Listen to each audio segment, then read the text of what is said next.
Dans cette vidéo, nous observerons le fonctionnement d'une pompe volumétrique à engrenage externe, puis d'une à engrenage interne.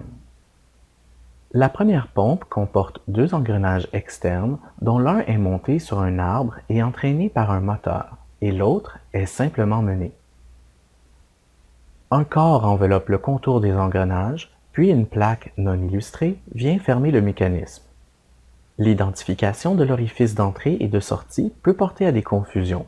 L'animation illustre que l'aspiration se fait par en bas et que l'huile se partage de chaque côté.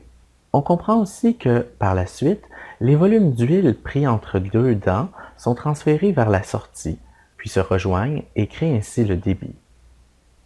Cependant, à ce stade, on ne voit pas pourquoi l'huile monte vers la chambre et se fait prendre par les engrenages.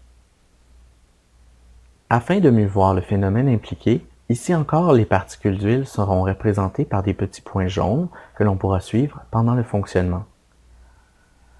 On peut observer que les particules d'huile, plutôt que de se diviser spontanément dès l'arrivée, plongent vers le lieu précis où les dents des engrenages commencent à se séparer, autrement dit, à l'endroit où il se crée une augmentation de volume et par le fait même un vide, ce qui crée l'arrivée d'huile.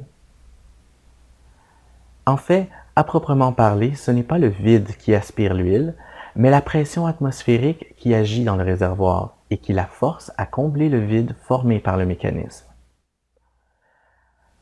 Cette précision n'est pas seulement une question de langage.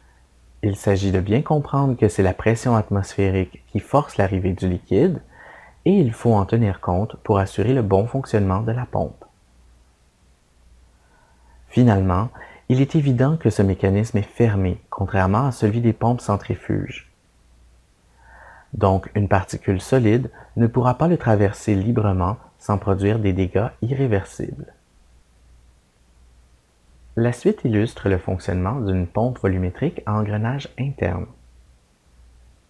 Son fonctionnement est semblable à celui de la pompe précédente, mais ici, son corps comporte deux zones avec des centres distincts. L'un d'eux reçoit une couronne avec denture interne et l'autre un arbre avec engrenage externe. Cet engrenage externe entraîne la couronne. On peut observer qu'une séparation en forme de croissant divise l'huile transportée par la couronne et celle transportée par l'engrenage externe. De plus, là où les dents se séparent, il se crée un vide qui est aussitôt rempli par l'huile provenant du réservoir. Ici encore, il faut préciser que c'est la pression atmosphérique qui produit l'arrivée d'huile. Après le croissant, les deux engrenages entrent de nouveau en contact et l'huile est finalement chassée. Ce type de construction produit des frottements assez importants entre la couronne et le corps de la pompe, de sorte que ces pompes sont généralement utilisées pour des moyennes et faibles pressions et des débits de l'ordre de 25 litres par minute ou moins. Dans le prochain épisode, nous observerons deux montages simples, identiques, l'un hydraulique et l'autre pneumatique, illustrant à quel point leur comportement est différent.